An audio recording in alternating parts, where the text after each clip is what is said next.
আজ থেকে প্রায় ৩০০ বছর আগের কথা। আজকের মালদার ইংরেজবাজার থানার রায়পুর গ্রামের আমবাগান তখন ছিল ঘন জঙ্গলে ভরা এক এলাকা। সেখানে তখন বাস করত কেবলই ডাকাতরা। দূর দূর থেকে ডাকাতি করে আনা জহরত তারা পুঁতে রাখত মাটির নিচে, আর তার সামনে ছিল তাদের আরাধ্যা দেবী চণ্ডী। এইভাবেই চলছিল তাদের জীবন।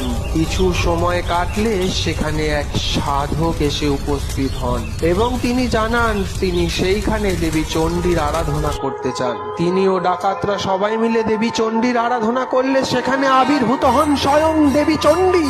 তিনি জানান তার এখানে একটি বেদি স্থাপন করতে এবং তার থেকে আশীর্বাদ নিয়ে দেবী চণ্ডীর বেদি স্থাপিত হয় ও মায়ের ইচ্ছে জহরত থেকে এই দেবীর নাম হয় জহুরা চণ্ডী। সময় কেটে গেলে আর এক সাধক হীরারাম